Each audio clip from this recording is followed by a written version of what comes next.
college and then transfer is to do it. It was a really good experience. There's plenty of activities. Community college really prepared me for your university just because the professors were very knowledgeable. They're very one-on-one with you. The smaller class sizes really helped.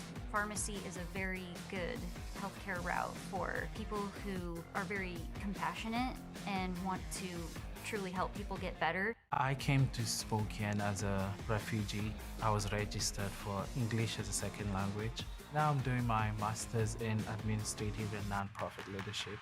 The Workforce Transitions Office kind of helped me supplement my studies, helped me get more resources. The advice I can give someone, it saves you a lot of money. The community over here kind of boosts you. You'll find a place here for sure. I've been playing baseball since I was 5 or 6 years old. Getting drafted was just like a whirlwind of emotions. There was a whole lot of work that went into that, and to see something finally pay out just really make my dreams come true. Spokane Colleges definitely prepared me, especially in the leadership sense, because it brings everyone together. My favorite part about being a student athlete here was definitely building the relationships that I made. I have a lot of friends that I'll carry throughout my life. I started off at Spokane Falls Community College. It was just my first step because I knew I wanted to get a college degree. I made the switch to communications in my second year and then graduated from there with a direct transfer to Eastern. My favorite part about SFCC was the people and the community, and I always had help when I needed it through counseling services or from professors and advisors. Community college absolutely prepared me to attend a university because I came in with knowledge of how a college works. My advice for anyone wanting to go to community college and then transfer is to do it. It was a really good experience. There's plenty of activities. Community college really prepared me for your university just because the professors were very knowledgeable. They're very one-on-one with you. The smaller class sizes really helped. Pharmacy is a very good healthcare route for people who are very compassionate and want to truly help people get better. I came to Spokane as a refugee. I was registered for English as a second language. Now I'm doing my master's in administrative and nonprofit leadership. The Workforce Transitions Office kind of helped me supplement my studies, helped me get more resources. The advice I can give someone, it saves you a lot of money. The community over here kind of boosts you. You'll find a place here for sure. I've been playing baseball since I was 5 or 6 years old. Getting drafted was just like a whirlwind of emotions. There was a whole lot of work that went into that, and to see something finally pay out just really makes. And welcome to Spokane Community College. My name is Jenny Martin, and I serve as the president here at Spokane Community College. I do want to make sure everyone is aware that this meeting will be recorded via Zoom. We would like to begin today with the Spokane College's land acknowledgement.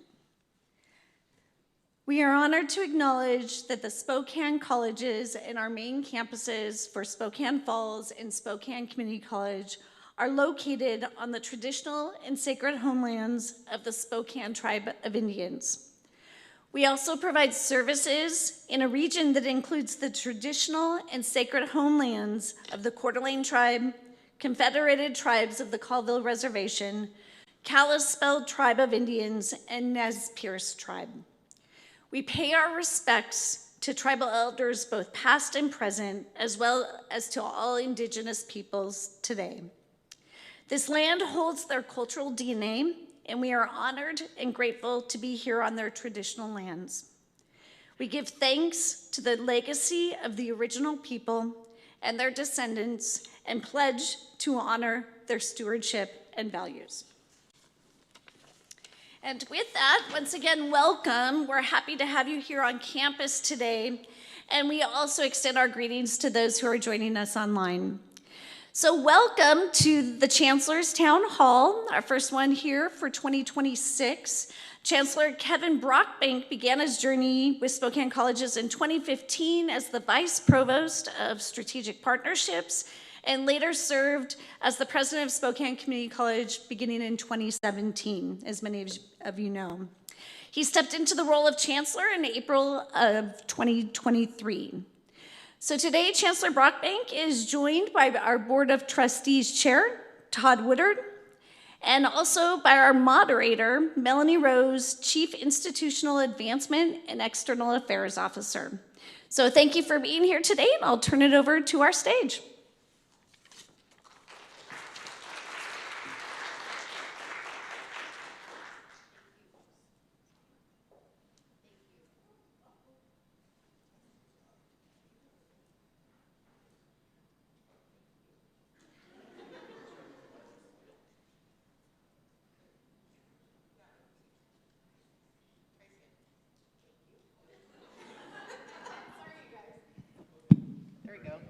Okay, that worked. Perfect. Thank you, President Martin, for the wonderful introduction, and thank you all for being here today. We're excited to welcome our special guest with us today, Board Chair Todd Woodard. He and the Chancellor are going to be talking about annual goals that the board has and answering questions. So today our format's going to be a little different than we've been doing. We're going to start with brief remarks and then open it up to your questions. So be thinking about your questions, because we're going to ask you pretty quickly what they are, and then we're also going to keep going until about 2:30 if the questions keep coming. So we're going to allow more time for questions than we have in the past. I do, however, have some questions teed up if you guys don't have any, so we'll keep the conversation going. So I'm going to open it up for Trustee Woodard. Before we get into goals, would you please take a few minutes and tell us about you and what your day job is, what motivates you to volunteer for this time-intensive trustee role? Hopefully you can get that on. That's funny. Mine's working. There we go. You know, Kevin told me he had a background in IT, so this is coming in really handy today. I am not Techie Todd, just so we're really clear about that. Thank you, Melanie. Thank you, Kevin, for having me. I came to the December meeting and enjoyed it immensely. I thought it was a great tradition and program to bring, you know, the employees, faculty, staff, instructors into the building to be able to ask questions and get an update on where things are going. I also like the fact that the format's going to change a little bit to be more question and more discussion oriented, because that's what's really valuable, because what's on your mind is probably on the minds of 10 to 20 other people in the room too. So questions are uber helpful. Just a little background on me. I grew up on a large cattle ranch about 6 miles south of the Canadian border in the town of Loomis, Washington. I don't think anybody in here is from Loomis.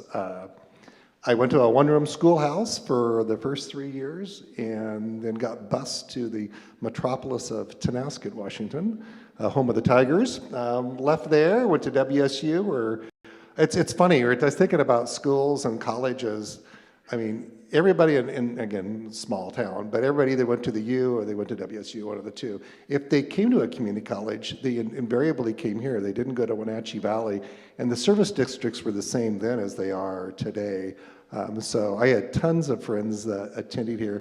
After WSU, I moved to Spokane, and I worked for WSU Spokane as a social science researcher. I worked on 6 applied PhD candidate research projects. So I have a little bit of an inkling of university environment. After that, I worked in the state senate for a while. Worked for Senator Lois Stratton. She actually represented the college in this area of Spokane. You might have heard of her daughter, Karen, was a council member for a long time. So Karen Jean and I are very close. After that, I worked for a member of Congress for almost 8 years, and it was a great experience. Learned a lot about the legislative process, which has helped me. Both jobs, I'll be honest, even both jobs, both state senate and in Washington, helped create a level of contacts that contributed to my current job. So I am the Director of Marketing and Public Affairs with the airport in Spokane. Tomorrow, I believe, will be my 31st anniversary. Yeah. Or sad, one of the two, I don't know which. No, I tell people it's been a great job. I work for a board, again, which is uber helpful. in this role because I understand the role of a board in terms of the focus on policy and not getting into the weeds on the administrative side. And so very cognizant of that. We're a public facility, a lot like, like the college is. So public records, all those things are something that I have top of mind all the time. I don't lock my office. I figure I don't have anything there that's confidential. I don't have anything, because it's always subject to a public records disclosure. So I'm always happy with that. Financially, we're also funded similarly in that we keep our pots of money very siloed and segregated. So I understand the importance of that. Not all things can go into all money. We're also seeing some reductions like the college are. So those things are in changes. I mean, the change is ongoing, and I talk about that. The change that are going on, particularly in our nation's capital, affects all of us, affects everybody, it affects every group, some level of anxiety or another. So I do think that that's normal.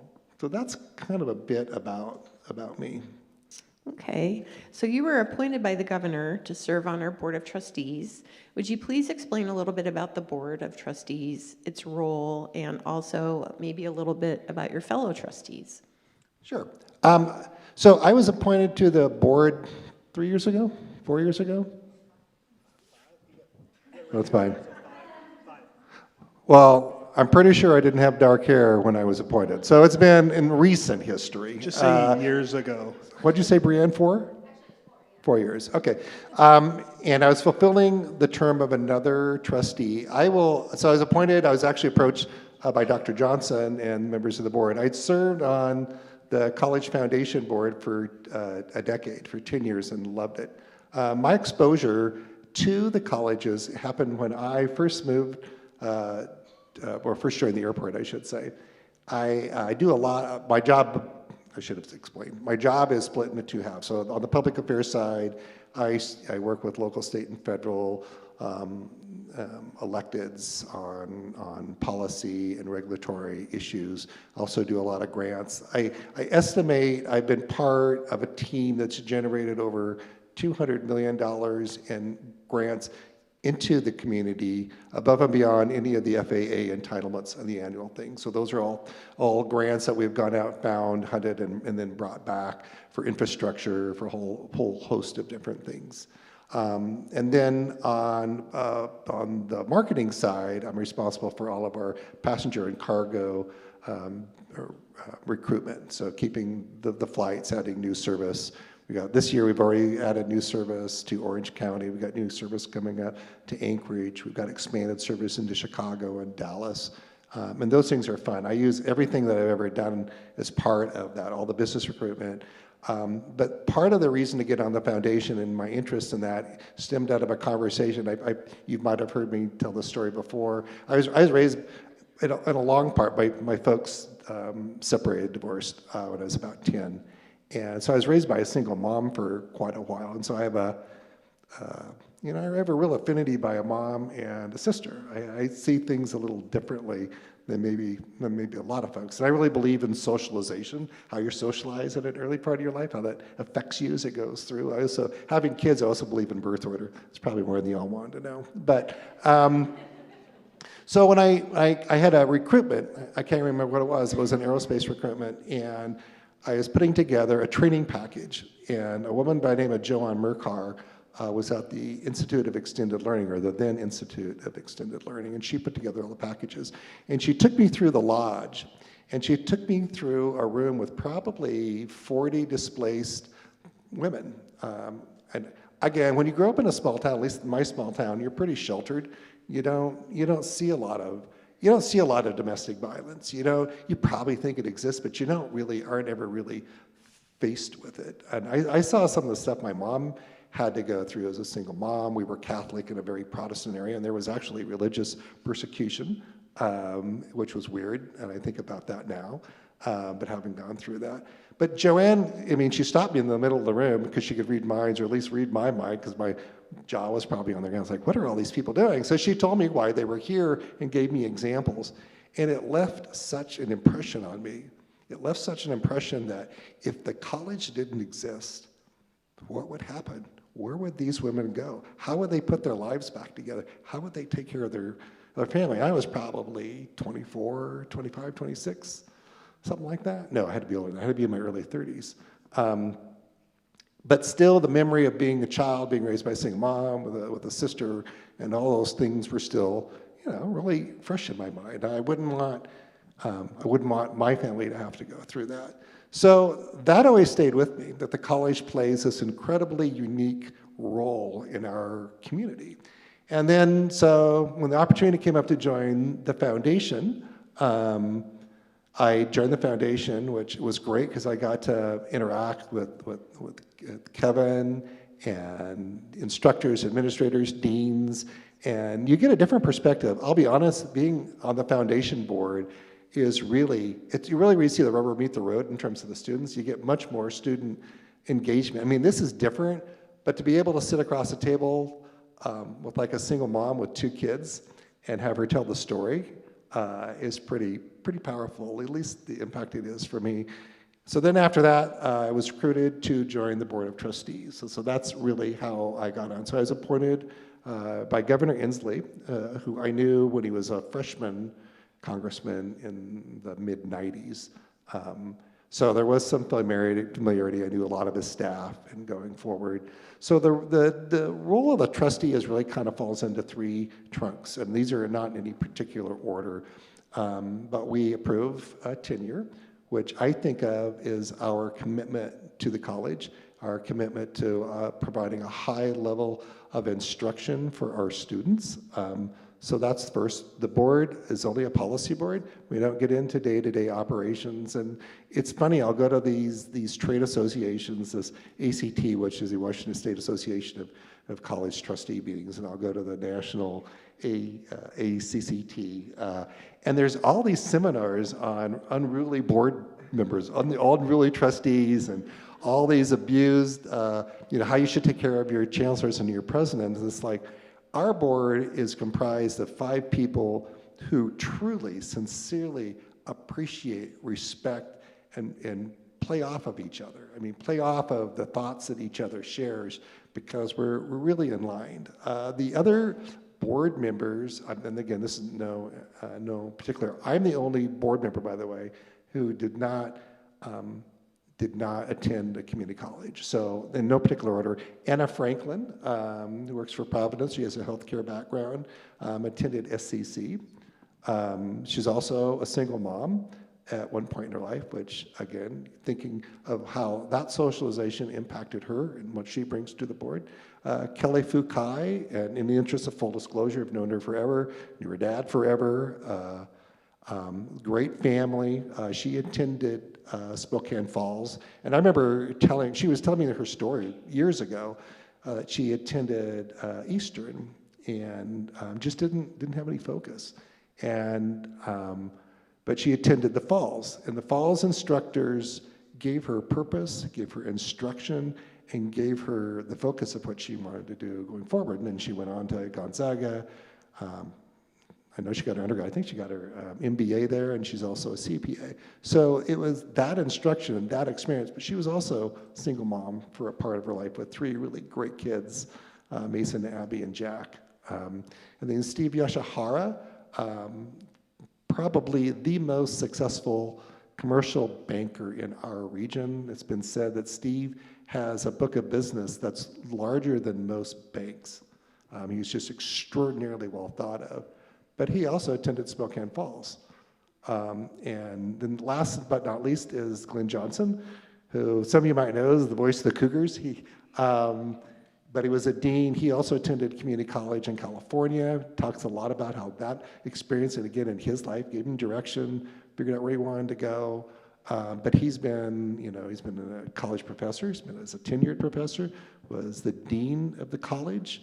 And most importantly, he was the mayor of Spokane, Mayor of Pullman for 20 years. And I will tell you the thing, and I say this in other groups, the thing that impresses me the most about Glenn is his public administration capabilities. He is a really good public administrator, and that helps us as a board in terms of the management, budget, looking ahead. His contacts again in Washington and in Olympia are second to none. Awesome. Okay, we're going to shift gears a little bit. So Trustee Woodard, can you tell us what are the board's primary focus areas and goals for the Chancellor this year? Sure. Our focus, let me start first of all with the board's focus. So we're, as a group, we're focused on long-term financial sustainability of the institution. I go back to the fiduciary responsibility that we have. That's one of our tasks. There are three primary roles. Again, tenured, approving tenure, setting policy, and then the community's fiduciary responsibility. So we're responsible to the community to provide the long-term viability of the colleges in terms of a training facility and all the things that they provide to our community. So that's first and foremost. And then second, policy review and development. Typically, I serve on a lot of boards, but policy review is something that we typically always go through because I'll give you an example. Things like social media policy. We wouldn't have had a policy like that 20 years ago, but you think about how platforms and things have changed. So those things need to be looked at. Again, if we're a policy setting board, we're responsible for those policies to go forward. We'd also like an evolution, not next month or the month after that, but maybe as part of the strategic plan is to have the agenda items that are on the board agenda reflect back on a policy or reflect back on part of the strategic goal. So not only does it keep us in line, but it keeps the college in line of where we're moving forward. We want to see more community connections and advocacy. And those are things like how do we make sure that the community, that the industries that we serve are being met by the quality of the talent that we have? Or are there emerging things that we can get that are out there as well? And then lastly, and I'll be honest, I drove this more than any, is real education and development. Again, I go back to the socialization. You can't change, Steve and Anna and Kelly and Glenn's perspective of being a community college student and what that brings. You really can't bring, it's funny, I haven't lived in Tonasco, Washington in 45 years, but when people ask me where I'm from, that's honestly the first thing that comes to my mind because I think about being in a rural environment and how education and the opportunities that they present are really important. So for our campuses in Colville, Inchelium, Newport, Pullman, those are important that they remain viable because I know the importance of what they provide to the hospital system in Colville, what they provide to Vaughan's in Colville, what they mean to the Spokane tribe in Inchelium. So those are important for me. And then of course the Chancellor's goals are somewhat aligned with our focused areas. So we want Kevin to launch the Leadership Advisory Group, which would be primarily CEOs. And again, there'll be a whole different category of how we go, but emphasis on leadership in the community and interest in terms of the industry sectors that they're from, more to come on that. Community engagement and support. And that is really more about getting back to an annual gathering, if you will. We used to have an annual gathering where for folks from throughout the community that could come. You'd be astounded. I talk to other community leaders that truly get our mission. They truly understand that we transform lives, that they see it in their employees, the people that work for them. And people want to give and they want to help celebrate that type of transformation. And so we want to get back to that type of plan. Also, we want Kevin to complete the strategic plan going forward for the next 5 years, and then look at long-term sustainability plan. What will we look like in 2030? What will we look like in 2035? Things are changing. Our demographics are changing. Our population's decreasing. There are things that are going, we are evolving as a society. We talked a little bit about, technology in terms of a policy on social media. Think about what a policy will be around how AI will change us. I don't think it's going to be the end-all, be-all. I don't think it's going to be, but I do think it will be disruptive. I do think it'll be a lot of change that the colleges are going to be a big part of. Okay, thank you. So Chancellor Brockbank, I know it's only been a few months since you were given those goals from the board, and you've been busy doing other things too. But can you provide an update on how things are going? Sure. And I will just start by just kind of responding quickly to Todd's comments. And he did a great job of explaining what the trustees do, having a governing board, and the fact that there really are seminars at national conferences about unruly board members. And they're for real, especially in elected areas where you can fire an employee and then they can get elected to the board later on. And there are real stories like that. But the point being is, our 5 trustees are genuinely invested in what's going on. They're experts in what they do, and they have a synergy between the 5 of them that is incredible. And so when we have to go out and look for another board member, I really kind of look first and foremost who's going to fit in, who's invested in this place. And I mean, I couldn't be happier right now with the people on the board and how they work with us all. And I would say this too, they all want to be super engaged in the college level. Do not hesitate to go up and say hello and introduce yourself to them. They're all incredibly nice folks and would love to hear from you. So updates on goals. There will be a leadership advisory council later this spring, probably starting with a kind of a May kickoff. And that will be somewhat of a community engagement exercise as well, and kind of shaping up the format of that. And I think that will be helpful in us being recognized and building greater champions across our community at that CEO level.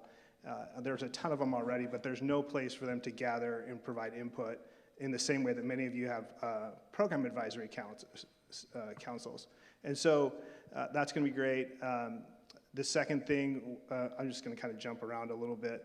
The sustainability piece at the end that Trustee Woodard talked about, that really is about the work we're doing with the budget and trying to adjust and get a good handle on the $7 million reduction we'll have in the allocation model, as well as the anticipation that the state legislature will also reduce some of our funding. We have some real complex challenges there that have been hard to kind of wrap our arms around at the beginning of the year here, but I think we're kind of really picking up some speed, as well as getting a structure in place that's going to be available for us to really evaluate things in a transparent and kind of trustworthy way across our whole institution. That's a really huge task for us to do. I'm blanking out on a couple. I did want to add, just most trustees across the nation are, to Kevin's point, elected. And you'll go to these national meetings and it's like they're on their stump speech. And because of that, they're probably overly competitive. And that's why you see all the strife that occurs. So we really do have a very special and unique circumstance that works really well for us. Yeah, so the third goal on there was about community engagement. We're kind of spreading out some of our senior leadership and other people in different organizations, as well as we do have an alumni event through the foundation on February 13th? 12th. I'll still be there.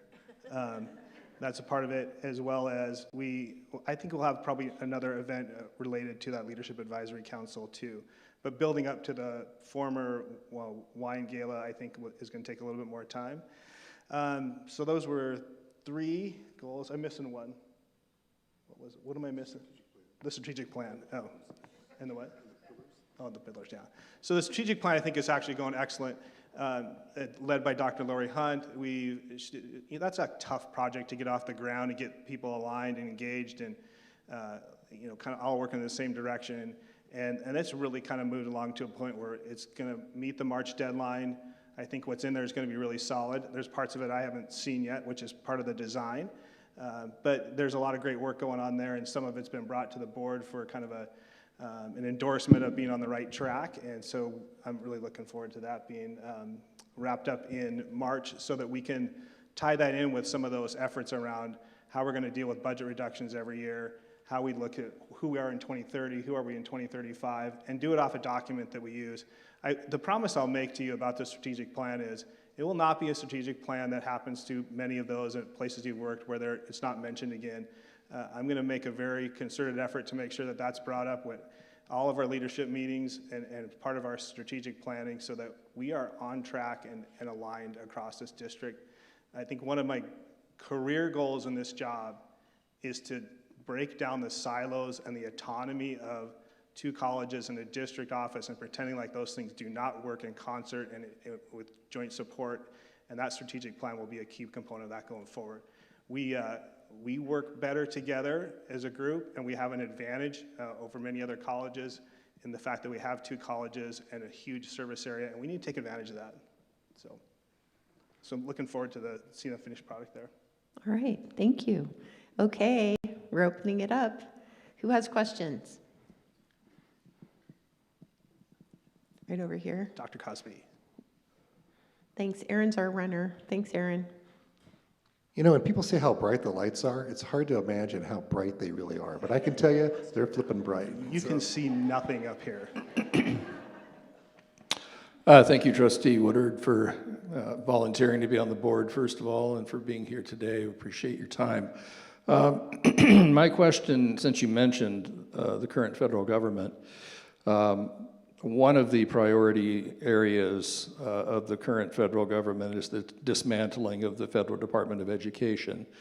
And they handle things like financial aid and Title IX and a number of other things. And so I'm wondering what kind of conversations you've been hearing or privy to at the state level about how the state of Washington in general and Spokane colleges specifically are going to deal with the dismantling of the Department of Education, what effects it's going to have, and how we position ourselves accordingly.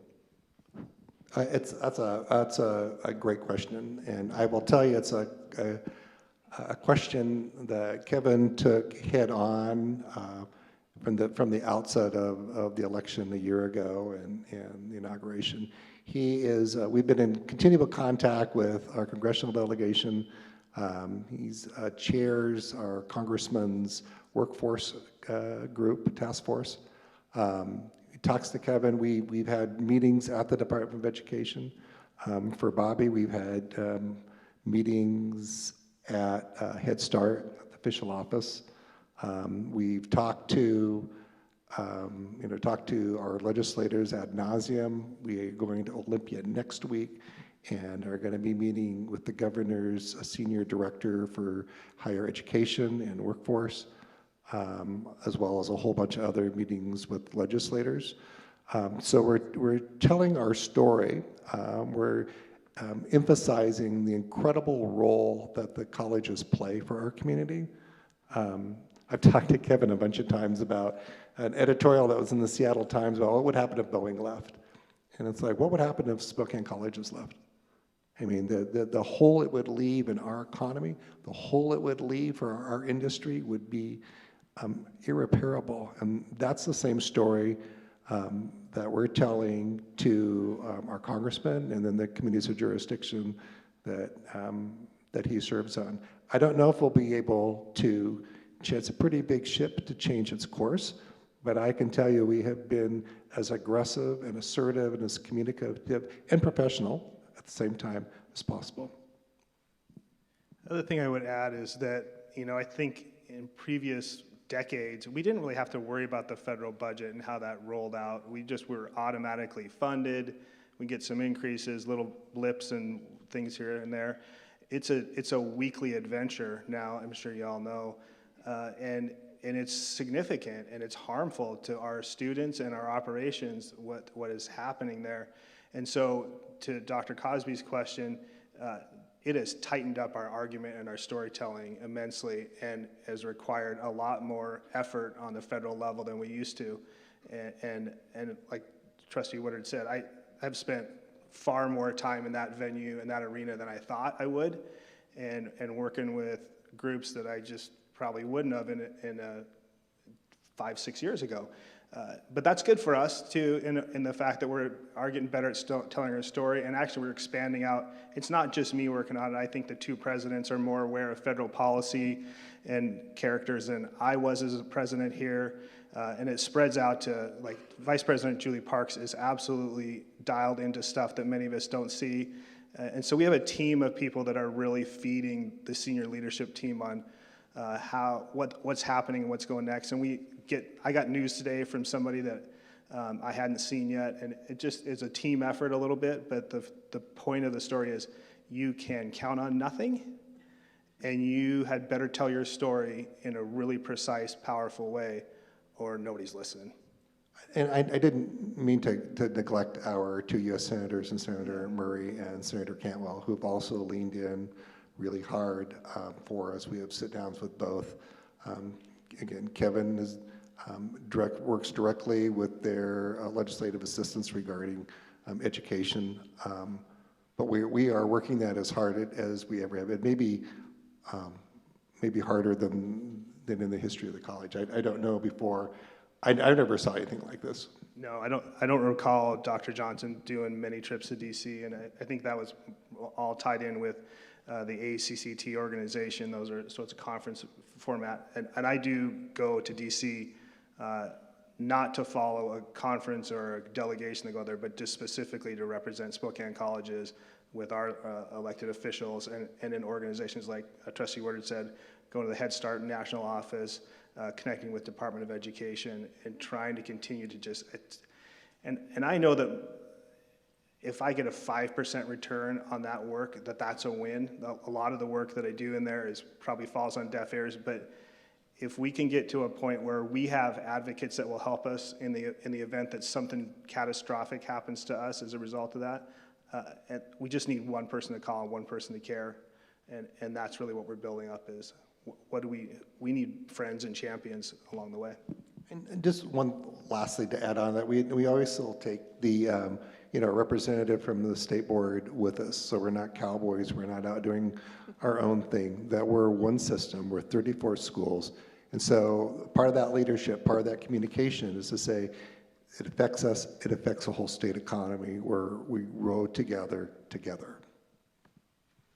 Awesome, thanks. Okay, next question. Who has a question? Oh, Jeff's got one. Okay, thanks.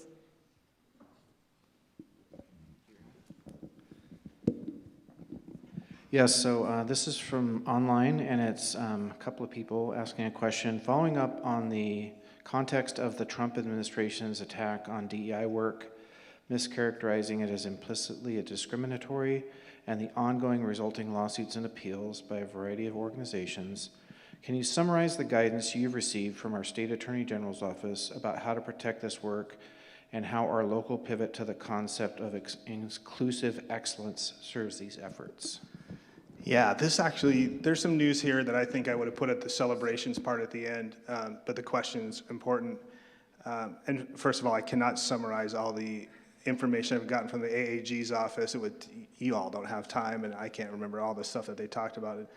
The presidents and I joke about Friday afternoon emails from the Attorney General's office happens all the time. But the point being is, probably the thing that had us scrambling the most this fall was the Dear Colleague letter from the Department of Education about the fact, I think the statement was that diversity, equity, and inclusion work was illegal, and that if we continue that, or they listed a whole bunch of different things, anything we did would result in the loss of funds and grants and so on and so forth. And that was really the premise and the information that I went off of, where I did come out and say, hey, we're not going to use institutional funds to have faculty, staff, and employees attend the Faculty and Staff of Color Conference, which was a really difficult decision, and I will thank DAGA at both colleges and a bunch of individuals, too many to name here, about being thoughtful and insightful and collaborative in the face of something that really was hurtful and harmful and difficult to deal with.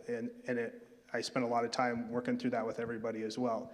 That being said, the good news is that earlier today, we were notified that the Department of Education has dropped the appeal against the lawsuit that stopped that from being legal. So it was, in the appeals court, that executive order was declared illegal, and the Department of Ed was pursuing an appeal, and they dropped it. So our DEI work, or inclusive excellence work, and the work can pull up again to a more public setting. It's actually awesome news, because, and it doesn't matter what part of the continuum you're on about diversity and equity work is, the reality is that every day we open the doors here, we're an equity-based, inclusive-driven institution. We help students at all different levels. We are open admissions. We do everything to make it achievable for different students regardless of income, height, whatever, right? And I've always said, like, our job is to make sure everybody who walks to the door walks across the stage. It's an impossible goal, but that's how we craft what we do. We don't just say everybody fits into this model in this box. We're trying to figure out how students from different places, from different cultures, from different upbringings. I mean, Trustee Woodard talked about his. Like, that's a different upbringing than I had in some ways. So that ruling just helps us move into a place where we can do the work in the way that we think it should be done, and that will affect and help our students and our region and our community, and we can come back to a place where we can be effective. And I will say this one thing, I'll say, we did just go through some exercise with the leaders of the TUDEGA and the District Equity Council the other day, saying this is how we'd like to restructure the work that we do in a more powerful way. I think that's a good plan, and the federal government has helped us rearrange ourselves in a way that will make us more effective and more powerful in that work going forward. So thanks. Thank you. I think it's good stuff. Who has another question? Jeff again. So yeah, there is a follow-up on the same topic, but a little different question. Wondering whether the college has issued a public position regarding ICE activity on campus, and if so, whether that might include coordination with our security office, whose leaders are trained in warrant verification to ensure warrants presented meet legal standards. Additionally, similar to helpful guidance we received on public disclosure and free speech, might students and staff benefit from clear communication about what protections and procedures exist in this area? Yeah, that's a good question. It's a refresher question because we absolutely have made some public statements about that, as well as what the limitations are of law enforcement being on campus. And this is back in the fall under the Keep Washington Working Act, and many of you will remember that. I think like Dean Fujita has a lot of students who were concerned at that point, and that Keep Washington Working Act basically says that law enforcement cannot come into private places, which for us would mean a classroom. And our security has a whole protocol of how that works, and we dealt with that again. But I think that question is a great reminder to maybe refresh those things and give some reassurances that there is a Washington state law that limits where law enforcement officers can and cannot go. And I think shortly after that happened, we did have a student arrested on campus for a variety of different things. But that's actually a great question. So we'll do something to kind of refresh that information. Great. Next question. Oh, I see a hand up over here.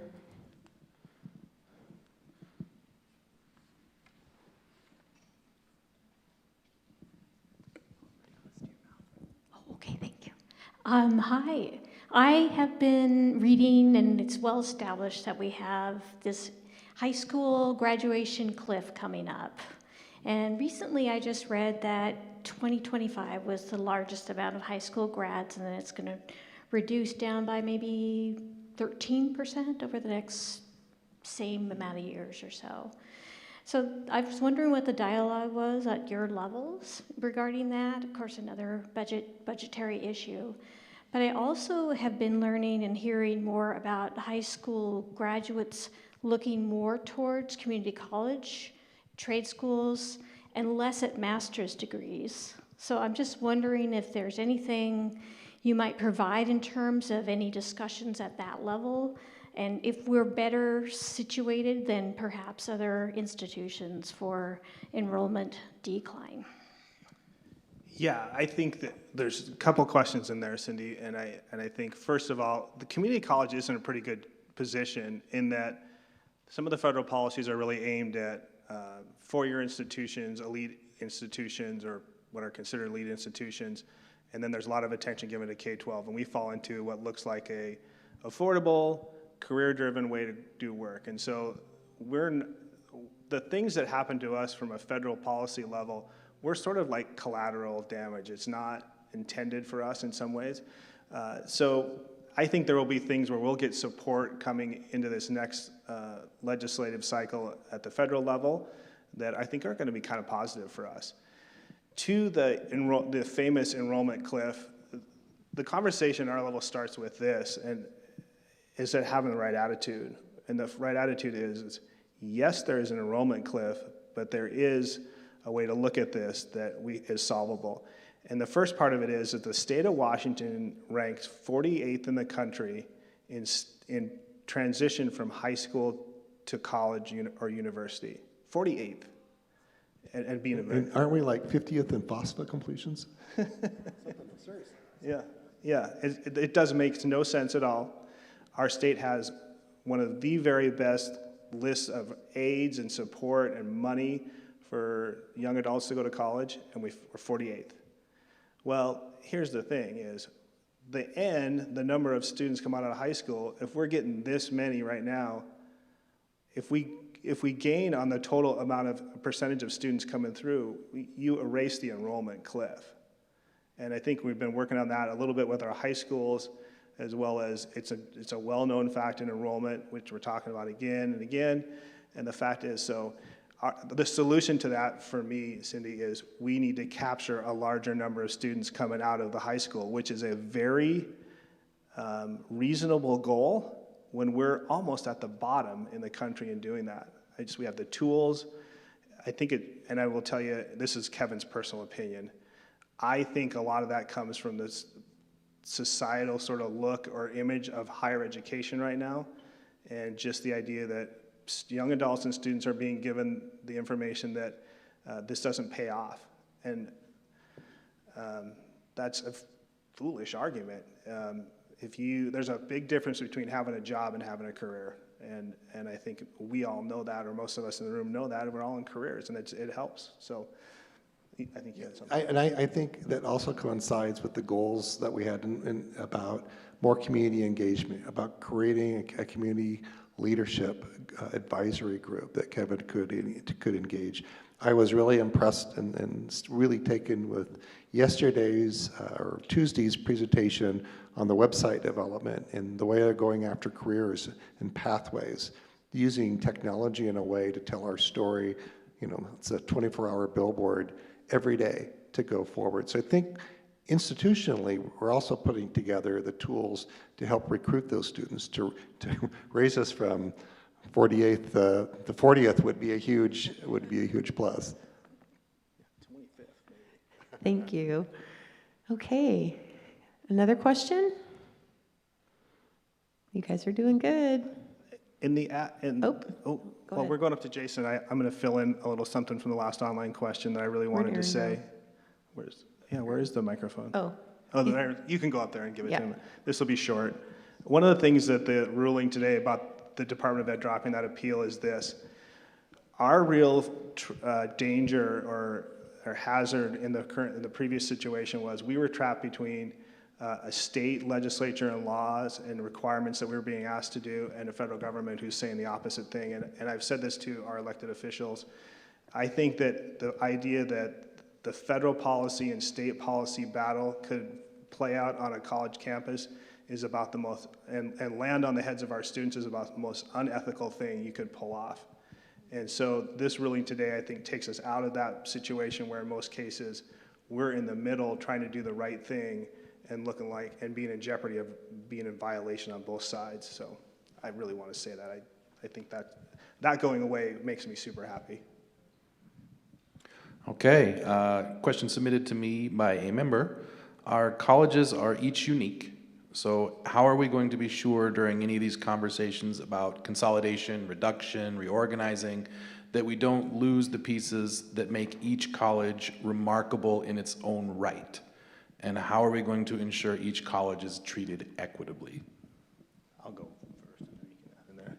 So I think that's a huge component of the work that we have dabbled into and are starting to set the structures up to dive into.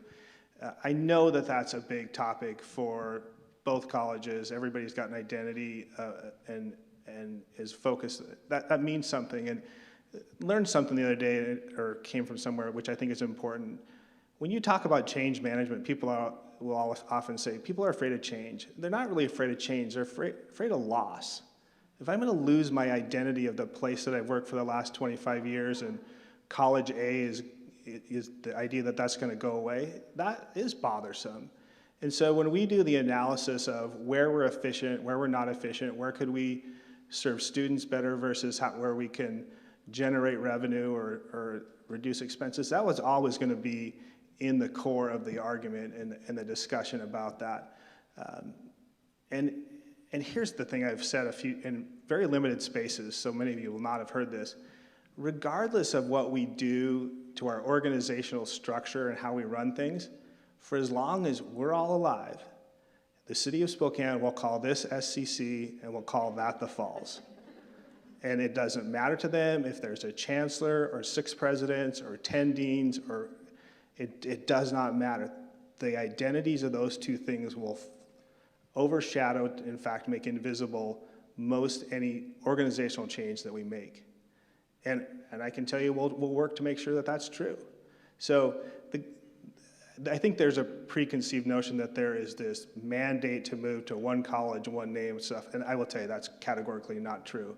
Our 3 goals are to grow revenue, reduce expenses, and create efficiencies, that the 3 of those things together will help us overcome some reduction in revenue. First of all, I meant to do this earlier, Jason, and apologize. Just to thank you for sharing the 2012 study. I did read it cover to cover, and I'll be honest, when you handed it to me, I thought, oh God, here's just a boring, academic paper, and I really enjoyed it. I thought there were some things that were really helpful on both sides of the equation. No decision has been made on one side or the other, but when we're facing the type of financial constraints and reductions that we are from the state and the federal. I mean, I would never have dreamed possible that the state government would cut the budget or ask the community colleges to cut their budget. And they did it last session. It's proposed again in Governor Ferguson's budget again this year. I wouldn't have thought that was possible. And not to make the stomach acid turn even more, this is only the first year of the Trump administration.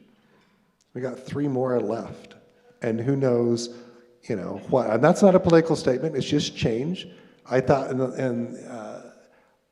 so we're managing as well as we can, but as the fiduciary, we have to do what's best for the students and best for the colleges, for the community. So, everything is going to be on the table in terms of evaluation. And I think back to one of your statements earlier, it's really important that as we look at this isn't about, what's happened over the last 10 years. It's about taking this institution and figuring out who do we need to be in 2030, 2035, and onward. And so just really looking carefully and saying, what I will tell you this is, if we look exactly like we look today, in 5 years from now, we're going to be really in tough shape. And I think there's a lot of ways you can solve that, and a lot of ways that can be positive. And I should have hearkened a little bit on the strategic plan and the phenomenal work that Dr. Hunt has gone, but I think the way that she and Kevin have structured that and how that's going to structure going forward, I would really encourage y'all to engage in that process too.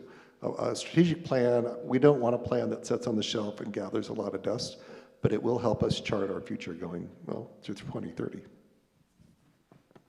Awesome. I'm going to jump in real quick since you brought it up. The allocation model adjustment, kind of where are we with that? And are we having a governance task force?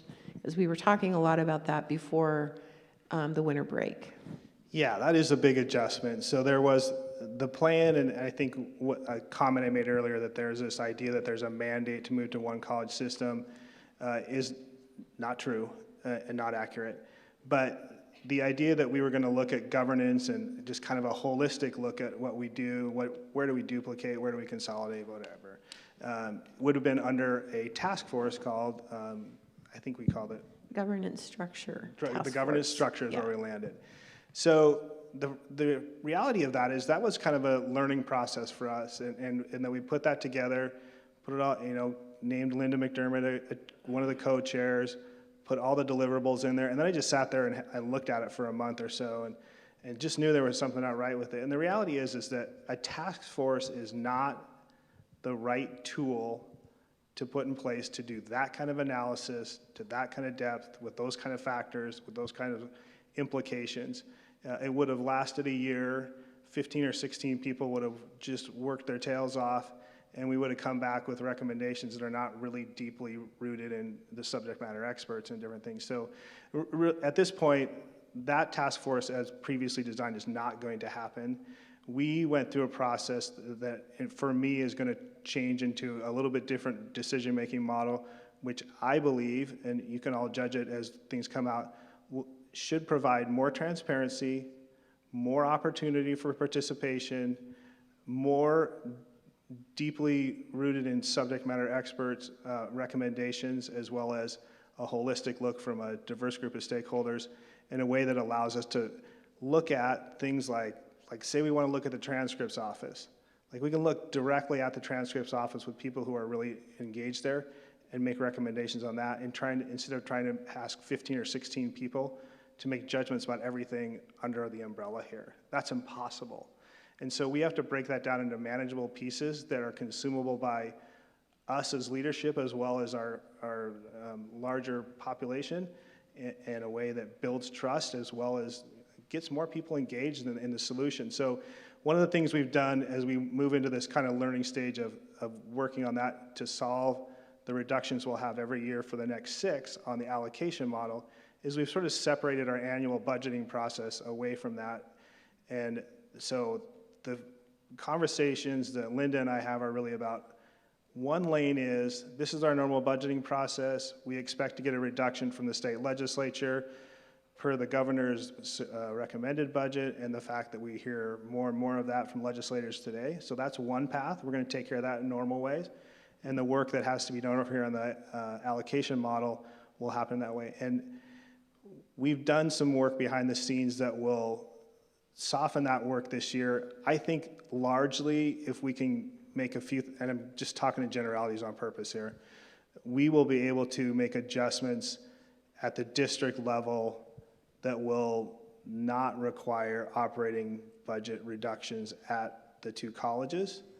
It will change some of the service levels, but the general idea is I think we're kind of okay on that for this 1 year, but that's in lieu of a better problem-solving or decision-making model. So some positive there. I don't know if you had anything to share with that. No, it's just going to be an ongoing review and stay on top of things. And I would like to emphasize that the campus is full of really smart people and really smart ideas moving the ball forward, and I think we will get there collectively. Yeah, I think so too. Thank you. Thank you. Okay, next question.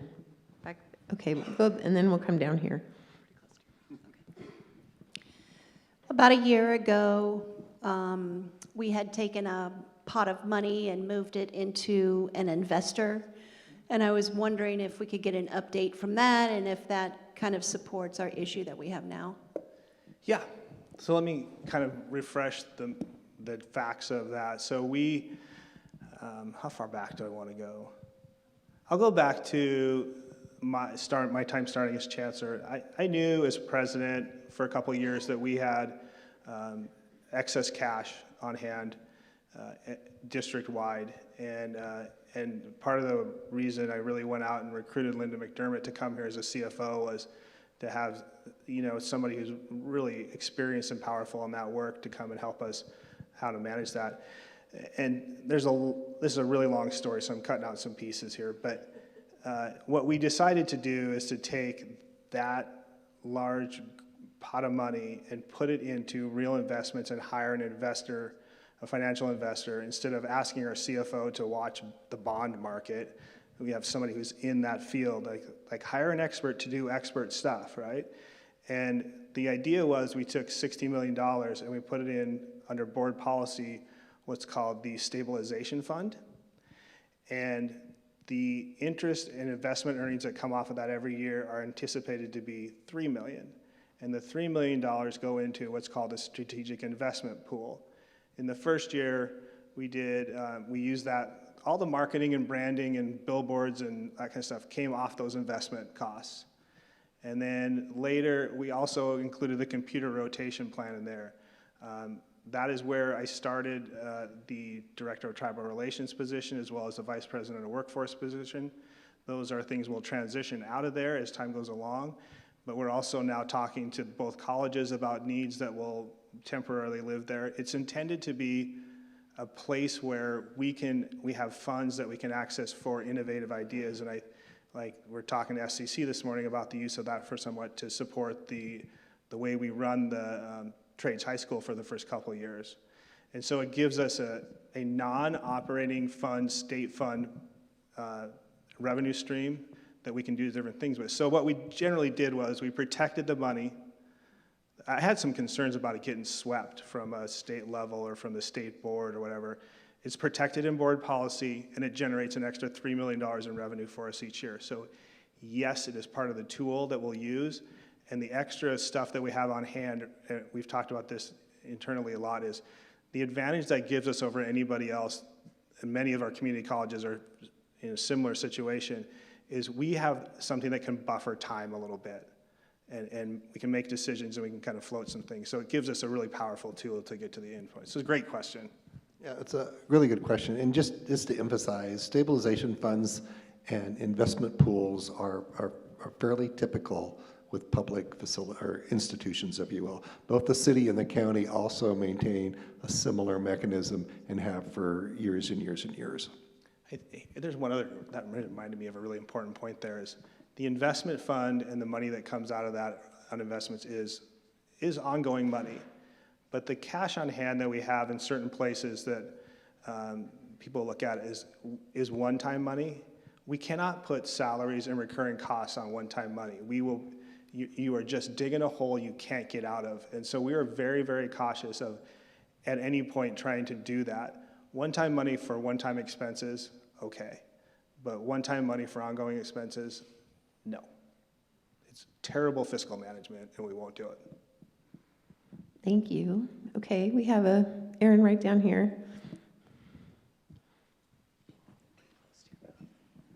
All right, well, thank you for being here today. I just have a quick question about updates on the trade school for the high school that we're bringing to campus and how that was approved. So any updates? Yeah, President Martin, you want to answer that? You know more than I do.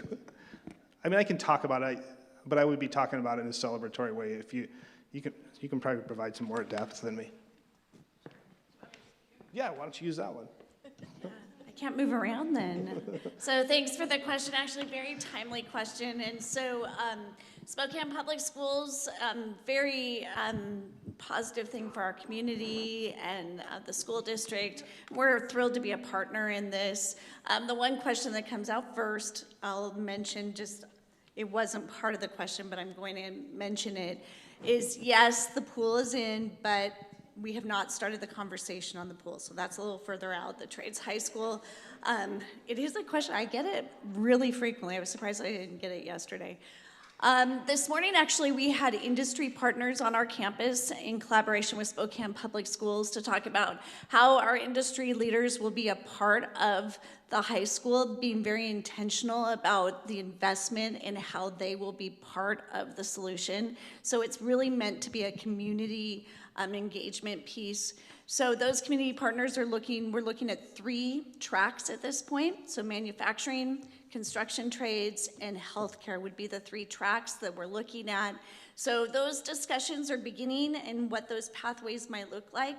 But first off, they need some space on our campus. And so we are also talking with them about facilities and a potential new build and looking through those strategies. I'm looking at our CFO as well. That adds some complication around how we have agreements with Spokane Public Schools, and Nicole Hanna from Facilities has also been a key partner with us working on what that will look like. But we will have students as a result of this on our campus in fall of 2027. Now, not the whole high school, it'll take a little longer for that, but we will start serving students in fall of 27. So really optimistic on the progress and the collaboration, and lots of people have been involved already and more will be involved in the future. Thank you, President Martin. Todd, probably, go ahead. No, I was just going to say, I think this is going to be one of the most strategic relationships and investment maybe in the history of the colleges. I mean, being able to bring those students onto campus, get them excited about a career. And it doesn't, I mean, what I've seen, the other one in our region over in Rathdrum, the Kootenai Tech Heights, Julia's like cool. K-Tech. K-Tech. Yep. Thank you. What they have found is that there are a certain portion of the students, the light bulb comes on when they start working with their hands through machining or welding and connecting the math and the science to a tangible project. And what they've also seen is a certain number of kids wanting to pursue maybe that mechanical engineering degree going forward. Or maybe they will go into the tech, but it makes academic and it makes the instruction come alive to them. I'll be honest, I'm a lot that way. You got to draw me a picture. I can't visualize things really well in my head, but when I can apply it to a practical example, I can go forward quickly. And I think having the school here is going to be just a huge boom. Yeah, it's transformational for our community as well as obviously for us. And it goes back to some of the questions we had earlier, like Cindy was asking about the enrollment cliff. Well, putting a high school on your campus will start to solve some of the enrollment cliff. And those are massive transformational investments. But we talked multiple times about what do we need to look like in 2035, 2030, those different places. Like this is building us into the multi-dimensional sort of institution who serves everybody and is the most recognized higher ed institution in the city. And that helps with Spokane Falls and our collective image in our community.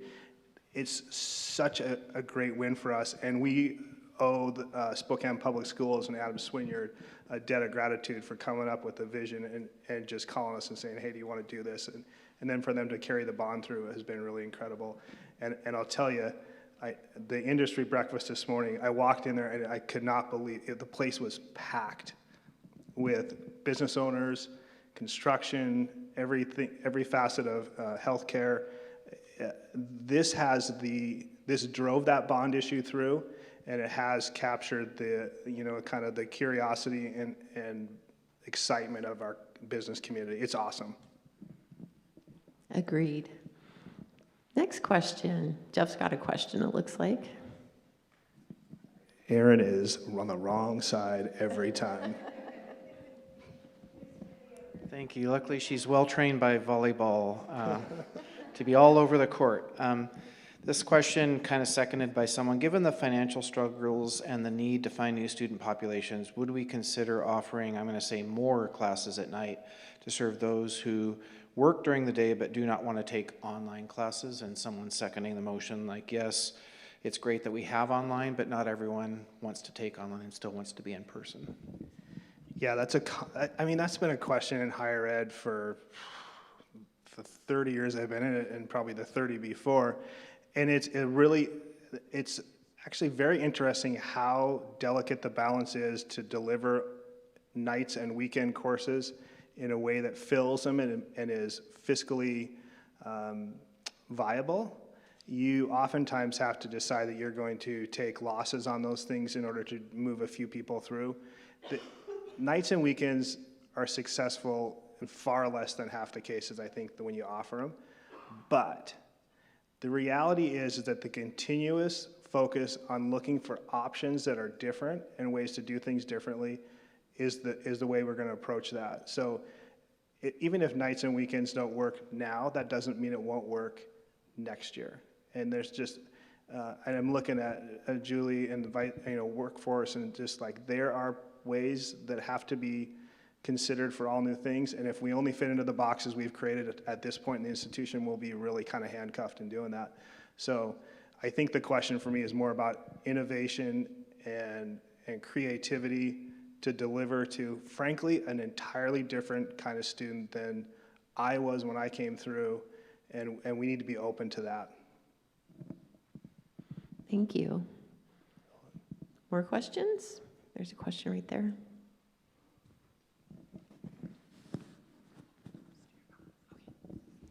A follow-up question to that. Is there a way that in order to be able to provide night and weekend classes for the people that have families, the single parents that we've talked about, that are out working Monday through Friday during the day and they can't come to college. Have we explored partnering with other companies that are offering the ability to do this? And when I'm asking this, an example is, I know that at Northtown Mall, they are, I don't remember the name of the company, but they're offering nighttime classes for cosmetology and weekends. Is there a way that we could partner with them? Because you have to have hands-on for cosmetology to accommodate those. And there are many programs that we offer that are hands-on. And if we could do a partnership with other companies that provide that, not other colleges, well, other colleges too, so that we can get the success of the students. Yeah, we do some of that. I think it's not very visible. My favorite example is working with a Spokane Chiefs hockey team to get their students started on a pathway to a degree, so they get specialized instruction while they're here and not traveling. Another one was teaching ESL at Sacred Heart, I think. I'm looking at Dean Fujita. Is that correct? And there's been offshoots of that along the way. That process of working with a business or an employer to do something specific for them at a specific time and place is something that we actually get a lot of.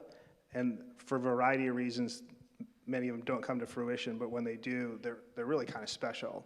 So it does happen, when people engage with us, it is something that we take on and look for different ways to do that. And I think, have built up the infrastructure to be more responsive to that now than we have been previously. And frankly, we're in a position where we want all the enrollment we can get to start working out of the deficit in the allocation model we have right now. So I just think, number one, we've been working towards that attitude of like, let's try whatever we can to make it happen, but also now we get some urgency around it with some of the fiscal stuff, so yes. And not to sound like the broken record, but again, the focus on community engagement and directly engaging other executive officers to get the message out, to get those creative ideas to come to Kevin, to Marshall forward, is uber important. It's all connected. Thanks. More questions? Jeff's got one. Erin's getting her steps in. Yes, also related to the allocation model, very timely. We serve counties with lower incomes than on the west side of Washington. The changes in funding allocation seem to lack equity given the communities served. Was this addressed during the model creation? It was addressed and dismissed. And it was part of one of the committees I was on, and it's, frankly, we just don't have, when you look at the 34 community and technical colleges, we're in a sort of a unique situation with a service area of over 12,000 square miles, where I can name another college has 20 square miles. And when you start putting that to a vote, it disappeared, because what we would have asked for is consideration of external sites, extra costs for technology, travel, all those different things. And so I don't think there's any way you can overemphasize the burden, I don't want to call it a burden, the extra complications we have of serving rural communities, which is hard in the first place, because building enough capacity to say, yep, that class is a go, is really hard in a community of 2,000, not that hard here. And so we do have a unfunded mandate, we'll call it, that we have to do, but I think leadership as a whole, for sure, loves the rural areas, loves what that represents and how important that is to our community, and building up that economic development there. But no, the state does not fund us for that at all. And if you want to get somebody really fired up, start poking President Martin about that. Okay. Other questions? There's one way in the back. I think she needs a libero to help the field. Hi, I'm Katie Smith. I'm the office manager for ABE here at SCC.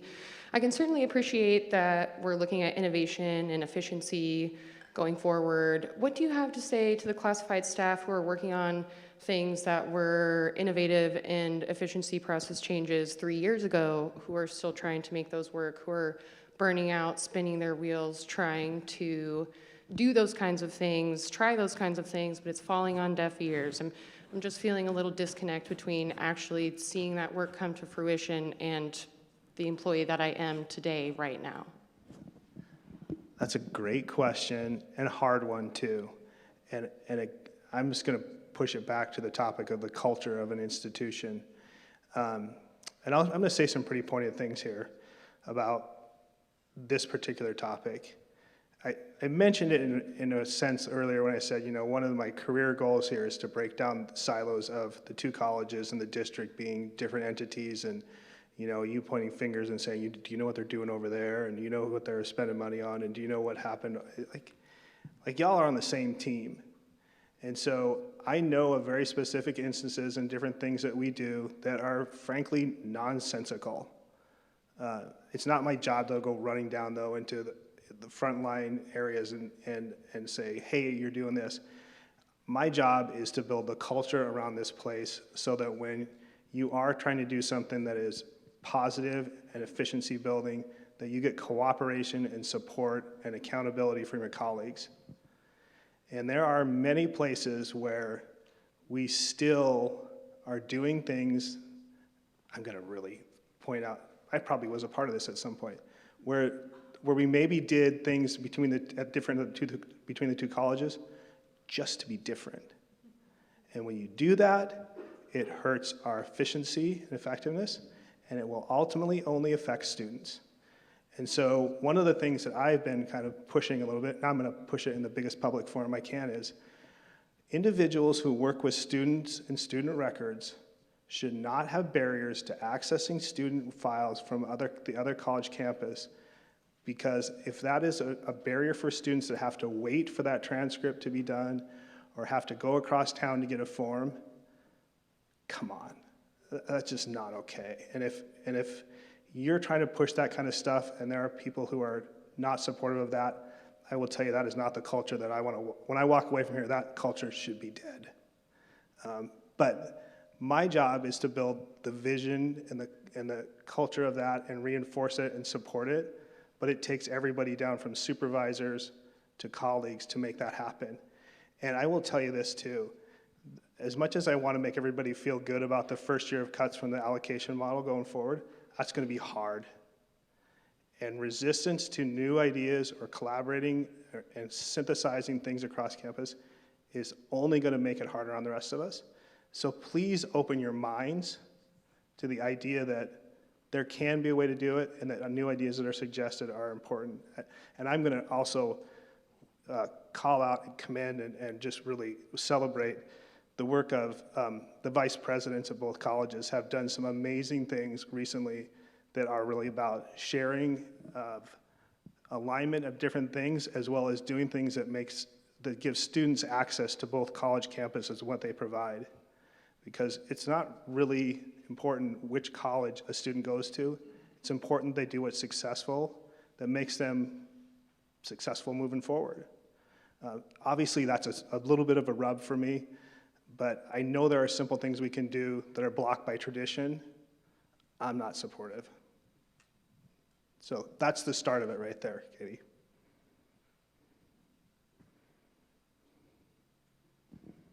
And I have a follow-up to that. Okay. Let me collect my thoughts for a second.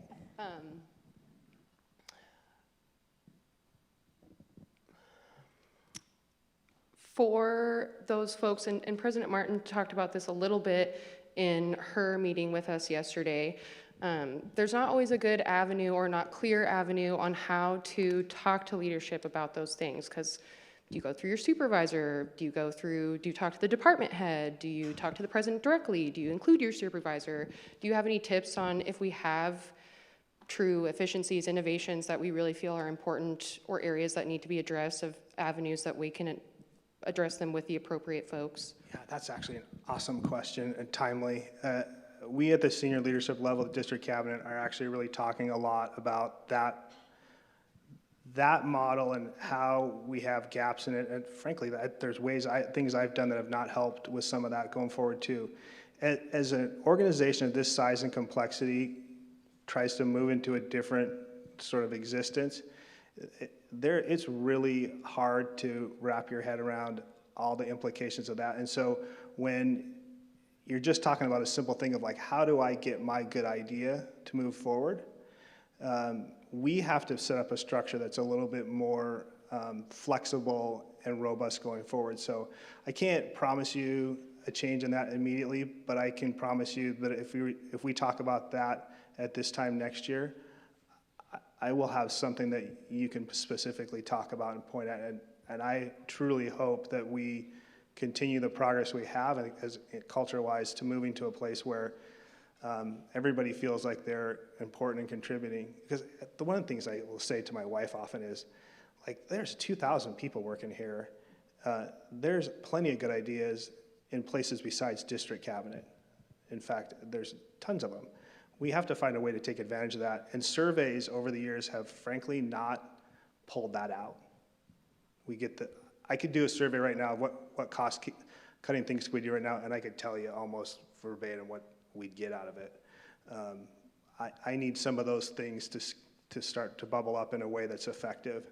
And I could go on and on about that, but yes, we're moving forward to a better place on that. Thanks for the questions, Katie. We got another one over here. Jason? Jason told me before he walked in he had more than one question, so I'm ready for that. Really? Yeah.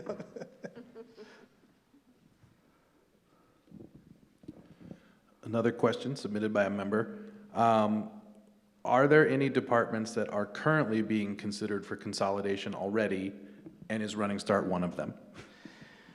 We are taking advantage of the fact that there are some resignations and retirements on the horizon, and we've put together some kind of administrative task force to say that are looking at the idea of if we were to temporarily share leadership of a division across the district, would that be feasible? And here's the really important part that I want out of that conversation is, what potential negative impacts will that create? You can't just say, we're going to do this, and then this one person we're going to combine these things together, and one of the things we'll do is have this person supervise the whole thing, and then not look at what the implications of that are. So we are slowly and carefully looking at it. Yes, dual enrollment and outreach is one of those places that we have talked about, along with a few others, and I'm going to be kind of careful about that. But each position vacancy we see, we are evaluating that too. And that's one of the ways we're trying to have a sort of a non-personal impact to folks as we look to kind of be more efficient. But anything we do right now in that theme is a temporary conversation. Permanent conversations or decisions would go through a different decision-making model. Was that clear? Okay. Okay.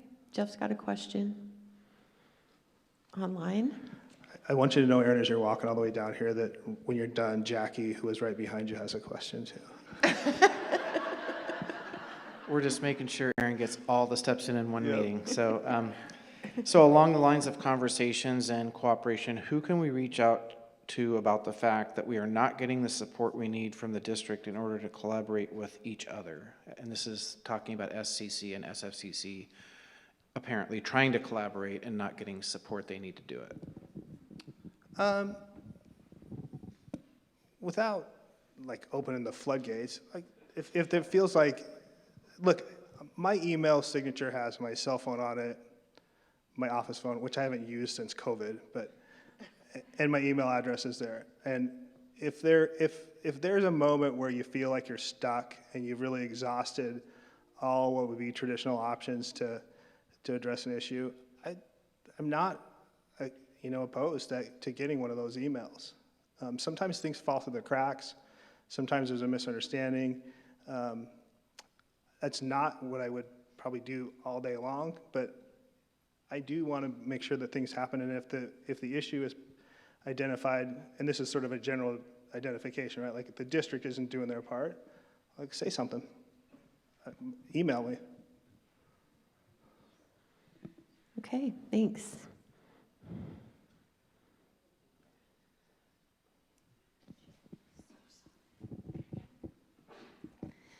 So my questions are along the same line. I've gotten several faculty who had a hard time getting in online. So there seems to be a lot of questions that we're not going to get to in 8 minutes.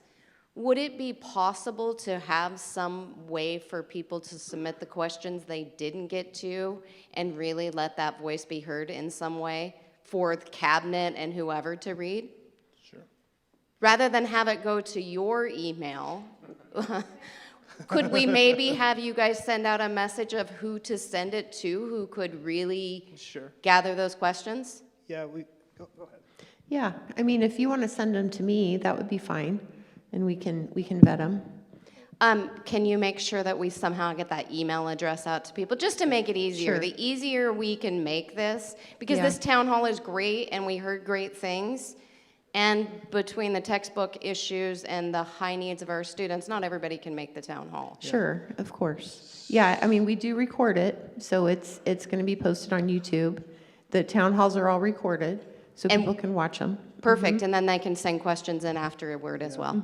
And we're always open to questions ahead of time, too. So as a town hall is approaching, you're welcome to send questions in ahead of time.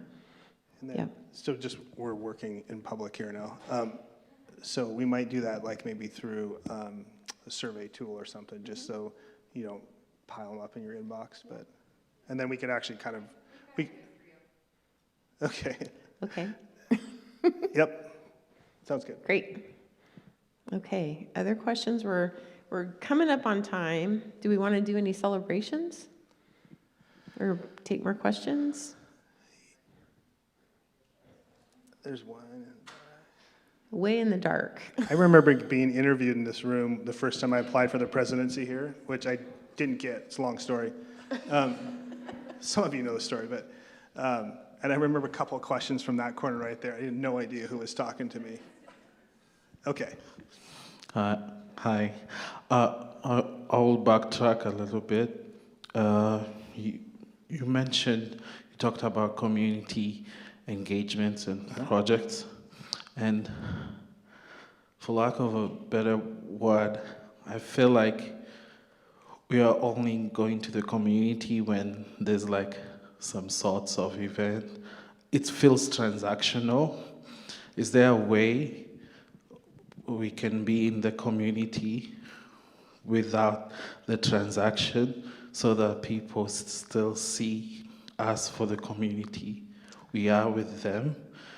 Example, the bakery does a good job somehow. People come from all sorts of places. And so I'm wondering if people have ideas. Maybe it's like every Saturday, the river is clean. I don't know, but how to engage with the community without a feeling transactional would be good for marketing too.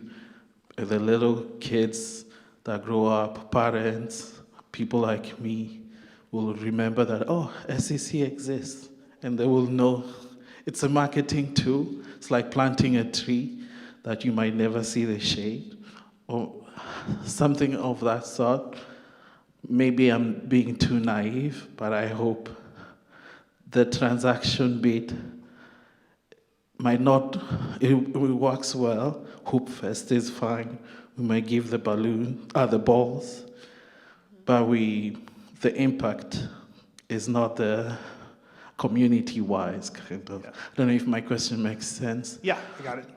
Yep. So there's a few different answers in there. First one being is, I think we do our best to be visible in the community at community events, and we always miss some. And every time I go to one, I see Eastern there and not us, I just shudder. Like I get over it, but we just can't have everybody everywhere, and so we do the best we can with that. That being said, I think the question is more about, are we authentic in being there and engaged in the community? Or are we just showing up to make sure that we're at the same place everybody else is at? And I think the intent is to be authentic, but if there are ways that we can do a better job of that or suggestions on how to do that, I think we need that from those of you who maybe are involved with an organization that we work with.